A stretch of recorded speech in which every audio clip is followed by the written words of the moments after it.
నమస్తే రజిత గారు. నమస్తే ఉషా. ప్రాంక్స్ ఈ మధ్య కాలంలో యూట్యూబ్లో చాలా ఎక్కువగా మనం చూస్తున్నాం రజిత గారు. మనిషి మానసిక పరిస్థితి పైన ఎటువంటి దెబ్బతీసే అవకాశం ఉంటుంది అంటారు. మనం చాలా వీడియోస్ మాట్లాడాము.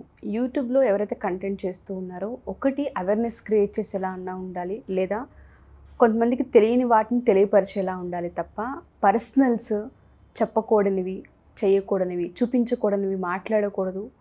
అది మనమే ఎడ్యుకేట్ చేస్తున్నట్టు అయిపోతుంది. పదే చాలా వీడియోస్ వేసాం. ప్రాంక్స్ ఈ మధ్యకాలంలో చాలా ట్రెండ్గా మారిందనే చెప్పుకోవచ్చు. ఎలా అసలు దీన్ని ఏ విధంగా చూడాలి, ఎటువంటి ఇంపాక్ట్ ఉంటుంది అసలు? బేసికల్గా ప్రాంక్ అనంటే ఏంటంటే మీరు అన్నట్టు ఆ ప్రాంక్ సరదా వరకు ఓకే. సరదా కూడా ఎప్పుడు కానీ ఒక మనిషిని భయపెట్టేటట్టో, బాధ పెట్టేటట్టో, లేకపోతే యాంగ్జైటీ స్ట్రెస్కు గురయ్యేటట్టో, లేకపోతే పదే అవే వినటం వల్ల ఒక రకమైన మెంటల్ హెరాస్మెంట్ కూడా అవ్వటం జరుగుతుంది. అది మీరు అన్నట్టు ఈ మధ్య మీరు నాకు కొన్ని డిస్కస్ చేస్తున్నప్పుడు వాళ్ళ రిలేషన్షిప్స్ అంటే ప్రజల నాడిని పట్టుకొని ఉండడానికి మీరు చెప్పినట్టు నాకు అర్థమైంది ఏంటంటే యూట్యూబర్స్ ప్రజలు వాళ్ళను అంగీకరించారు. Whatever they are doing accept చేశారు. యాక్సెప్ట్ ఎప్పుడైతే చేస్తారో రెస్పాన్సిబిలిటీ పెరుగుద్ది. జనరల్గా responsibility to behave well to give a మీరు అన్నట్టు ఒక కంటెంట్, మంచి ఇన్ఫర్మేషన్, లేదు మంచి ఆహ్లాదకరమైన మాట, లేదు ఒక అందమైన ఏదైనా ఎలా తయారవ్వాలి, అది కూడా తప్పేం లేదు. లేదు అంటే కుకింగ్, హెల్దీ వీడియోస్, లేదు రెసిపీస్. ఇప్పుడైతే అసలు మీరు నమ్మరు, ఈ యూట్యూబ్ కుకింగ్ వీడియోస్ తోటి అమెరికా వాళ్ళైతే అట్లా బతికేస్తున్నారు పిల్లలు. అంటే పిల్లలు వెళ్ళినప్పుడు నాన్న ఇది నేర్చుకో మేము చెప్తా ఉంటే వద్దులే యూట్యూబ్ వీడియో అంటున్నారు. Such lovely. అంటే సో మెనీ మదర్స్, ఇంకా నేను కొన్ని చూశాను, జెంట్స్ కూడా చేస్తారు కాబట్టి మదర్స్ అండ్ ఫాదర్స్ అందరూ ఇట్లా చేస్తున్నట్టే కనిపిస్తుంది పిల్లలకి. సో అది ఎంకరేజింగ్. కానీ చాలా బాధపడాల్సిన విషయం ఏంటంటే మీరు అన్నట్టు పర్సనల్స్ని మేము కలిసి ఉన్నాము, లేకపోతే మేము బ్రేక్ అయిపోయాము, లేకపోతే ఇతనితో ఉందా ఈ అమ్మాయి అంటే దే ఆర్ కన్ఫ్యూజ్. మొన్న నేను ఎవరిదో చూశాను, ఒక అమ్మాయి బర్త్డేకి ఒకరు కనిపించారు, ఓ మళ్ళీ ప్యాచప్ అయ్యారా అంటే కాదు, ఇతను పక్కన ఉన్నాడు ఇంకొక అతనికి ఈవెన్ నేను కూడా అప్పటి వరకు ఒకళ్ళ మీద నాకు ఒక మంచి అభిప్రాయం ఉండే, వాట్ ఈస్ దిస్ అనిపించింది. అంటే it was a passing reel for me. ఒక రకమైన కన్ఫ్యూజన్, యాంగ్జైటీ, ఏమైంది అంటే తెలియకుండా ఆ ఒక్క క్షణమే. బట్ మనం అంత ఇవ్వము. బట్ మీరు అన్నట్టు పిల్లలు కానివ్వండి, యంగర్ జనరేషన్ కానివ్వండి, లేకపోతే ఒక పెద్దోళ్ళు కానివ్వండి, ఒక రకమైన రిలేషన్ పెంచుకున్నప్పుడు వాళ్ళల్లో ఒక రకమైన స్ట్రెస్ అండ్ యాంగ్జైటీ గురవుతుంది. వీళ్ళ ఇంట్లో ఏమైంది, అయ్యో వదిలేశాడా, అయ్యో వెళ్ళిపోయిందా, వీళ్ళు ఇక్కడ ఏమేమో పెడుతున్నారు. అది రియల్ కాదు. అసలు రియల్ అయినా ఎన్ని షేర్ చేసుకోవాలి, ఎంత షేర్ చేసుకోవాలి అని తెలియాలి. టూ మచ్ పర్సనల్ షేర్ చేసుకోవాల్సిన అవసరం లేదు. కానీ ఆ గీత అనేది చెడిపోయింది ఆల్రెడీ అని నాకు అనిపిస్తుంది. ఒక లైన్ అనేది ఉండాలి అని అంటాను నేను. ఆ లైన్ కూడా చెడిపోయింది అని అంటున్నాను. లైన్ చెడిపోవడం కాకుండా టూ మచ్ క్రాస్ అయిపోయి మునిగిపోయేంత వరకు అయితే వచ్చింది. దీనివల్ల చాలా ట్రస్ట్ పోతుంది. ట్రస్ట్ ఎప్పుడు పోతే ఎలా అంటే మీకు అయ్యా పులి స్టోరీ తెలుసు. తండ్రి చెట్లు కొట్టుకుంటూ ఉంటే కొడుకు ఆడుకుంటూ ఉంటాడు. అందరు పొలాలకి వెళ్తారు కదా, కొడుతుంటే అయ్యా పులి వచ్చింది అని పిలుస్తాడు. అయ్యో పులి వచ్చింది, అడవి కదా ఇంకా మరి తండ్రికి కంగారు వచ్చేసి ఉరుక్కుంటూ వస్తాడు. వచ్చి చూసేవరకు ఆహాహా అని నవ్వుతాడు. నవ్వి ఊరికే జోక్ అంటాడు. మళ్ళీ రెండోసారి అయ్యా పులి వచ్చింది అని అంటాడు. మళ్ళీ వస్తాడు, పరిగెత్తుకుంటూ వస్తాడు, మళ్ళీ రాదు. మూడోసారి నిజంగా వస్తుంది, అయ్యా పులి వచ్చింది అంటాడు, రాడు. So this is might be a very funny story. నేను పాత స్టోరీ, అయ్యా పులి వచ్చింది అని మనం ఊరికే జోక్గా అనుకుంటూ ఉంటాం మనం రెగ్యులర్ లైఫ్లో. బట్ రియల్ లైఫ్లో కూడా అవుతుంది. If you keep on saying something you will attract. మీకు అర్థమవుతుందా? ఎప్పుడు కానీ నోటి నుంచి నువ్వేమంటావో అది అట్రాక్ట్ అవుతుంది. అందుకే అట్లా మాట్లాడకరా తదాస్తు దేవతలు ఉంటారు అని మాట్లాడుతూ ఉంటాము. వాటన్నిటినీ మీరు నమ్మినా నమ్మకపోయినా వాస్తవాలు అవి వాస్తవాలు. ఎందుకు అంటే that is a super natural magnetic energy. అది అవుతుంది. అందుకే లా ఆఫ్ అట్రాక్షన్ మీద చాలామంది బుక్స్ రాసి సక్సెస్ఫుల్ పీపుల్ని మనం ఏం చేశారు వీళ్ళను అని ఒక 100 మందిని కనుక స్టడీ చేస్తే లా ఆఫ్ అట్రాక్షన్ వర్క్స్ అనేది ప్రూవ్ అయిపోయింది.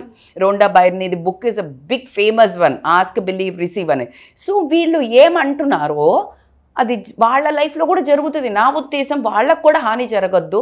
అలా కాకుండా వీళ్ళందరూ మనం ఎవరైతే మిమ్మల్ని పర్సనల్గా అటాచ్ అయ్యారో వాళ్ళందరూ కూడా ఫస్ట్ అయ్యో అయ్యో అనుకుంటారు, రెండోసారి అయ్యో అని, మూడోసారి ఇట్లాగే పిచ్చి చేస్తే వీళ్ళకి పైచం వచ్చేసిందని చెప్పేసి they disconnect from you. So ఎప్పుడు కానీ ఆ బ్యూటిఫుల్ రిలేషన్ని పిచ్చిగా ఫన్నీగా don't make your personality funny. Yes. And ఇంకొకటి ఏంటి అంటే సోషల్ ఇంపాక్ట్, చాలా సోషల్ యాంగ్జైటీ వస్తుంది. నేను కొంతమంది టీవీ వాళ్ళని చూసాను, అంటే యూట్యూబ్ వాళ్ళే ఇట్లా పోతూ ఉంటారు, ఏదో తీసుకొచ్చి ఇట్లా మీదేస్తున్నారు. You can't do that, it is a very bad thing. నేను ఫారెన్ షోస్లో చూశాను, బ్యూటిఫుల్గా చేశారు. వాళ్ళు ఎలా చేశారో నేను మీకు చెప్తాను. ఒక 3-4 అమ్మాయిలు ఉంటారు, వాడు వచ్చేసి like I want to talk to you hi అట్లా అంటాడు. అనగానే కొంతమంది రూడ్ అమ్మాయిలు ఉంటారు, హే అన్నారు. ఇంకొక అమ్మాయి ఏమో ఏ దట్స్ థ్యాంక్ యూ అని ఇట్లా అంది.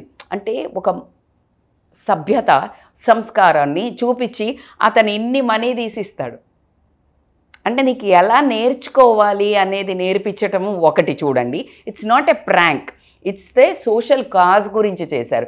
కానీ మన దగ్గర సడన్గా ఇట్లా భూ అనడము, సడన్గా ఇట్లా చేయడము, అది ఏమవుతుందంటే ఒక రకమైన భయం క్రియేట్ అవుతుంది కదా.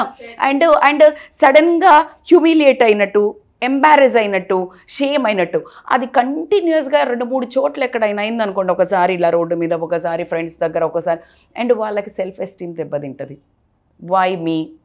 ఇప్పుడు ఈ చేసే వాళ్ళకు సైకలాజికల్గా శాడిజం తయారవుతుంది. ఎవరిని భయపెట్టాలా, ఎవరిని ఎంటర్టైన్ చేయాలా, మీకు అర్థమవుతుందా? 2 వైపులా ఇంపాక్ట్ ఉంటుంది. ఎవరైతే ప్రాంక్స్ చేస్తున్నారో వాళ్ళకి అది ఆహారం అవుతుంది మైండ్కి, మనస్సుకి. అందుకనే మనకి న్యూస్ చూస్తూ ఉంటాం ఊరికే.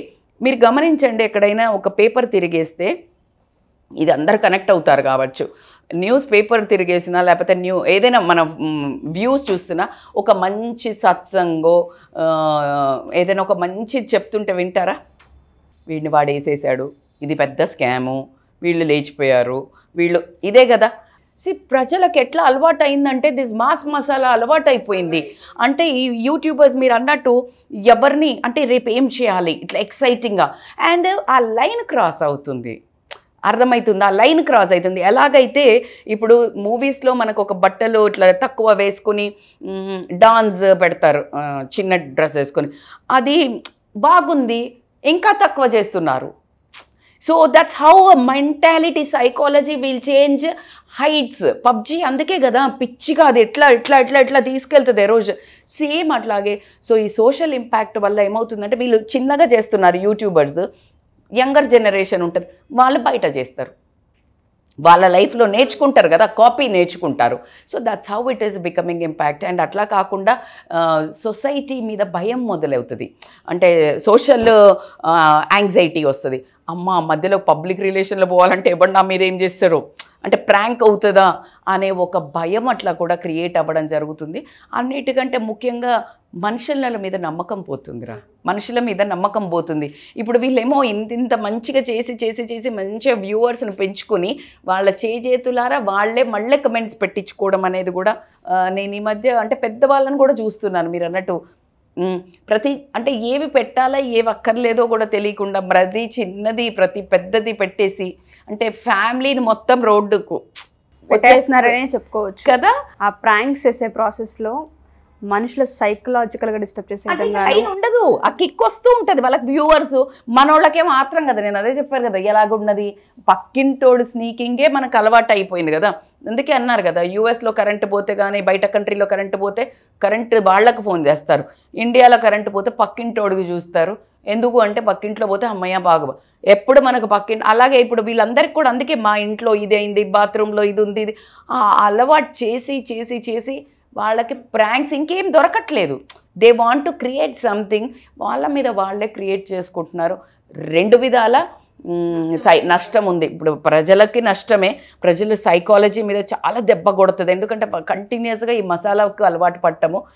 మసాలా ఫుడ్ ఎంత డేంజరసో, మసాలా చూసుడు ఎంత హానికరం, మసాలా ఎవరైతే థింక్ చేస్తున్నారో వాళ్ళకి కూడా డేంజరసే. కాబట్టి కొంచెం క్రాస్ చెక్ చేసుకోండి అబ్బా.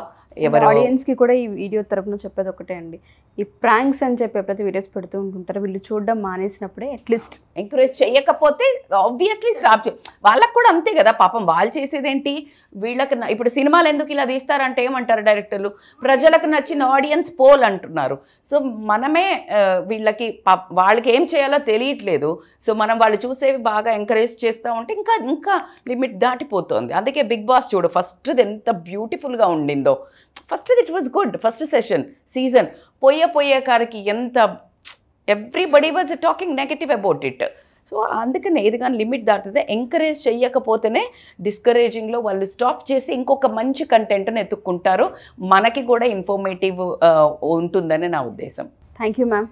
నిజంగానే ప్రాంక్స్ వల్ల చాలామంది డైలమాలో అండ్ దాంతోపాటు వాళ్ళు చేసే వీడియోస్ వల్ల అనాలిసిస్ కూడా అర్థం కాని పరిస్థితుల్లో జనాలు ఉన్నారు. ఆడియన్స్ పల్స్ పట్టుకొని చాలా దారుణాలు చేస్తారా బాబు. ఇప్పుడు కామన్ లైఫ్లో కూడా వాళ్ళని చూసి వీళ్ళు చేస్తారు. ఇప్పుడు మీ అమ్మ ఇట్లా ఉంది, మీ నాన్న ఇట్లా ఉన్నాడు, లేకపోతే ఎవరో పిలిచారు, లేకపోతే ఏదో అయింది అని. నేను యాక్చువల్గా అదే అనుకున్నాను. అంటే ఒక్క క్షణం మీకు ఇప్పుడు అక్కడ నుంచి ఉషా ఏమన్నా వస్తుంది అనగానే యుల్ బికమ్ అంటే ఎన్ని నాడులు వర్కౌట్ అవుతాయి తెలుసా బ్యాడ్గా. సో దాని ఇంపాక్ట్ మీకు ఆర్గాన్స్ మీద పడుతుంది. ఆ థింక్ చేసే వాళ్ళకు కూడా పడుతుందిరా బాబు. మీకు అది ఇప్పుడు ఏం తెలీదు. ఆ రసాయనాలు, ఆ హార్మోన్స్, కెమికల్స్ అన్నీ రిలీజ్ అవుతాయి.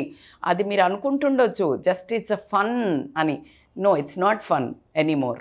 Thank you ma'am. Thank you so much. Thank you so much Usha.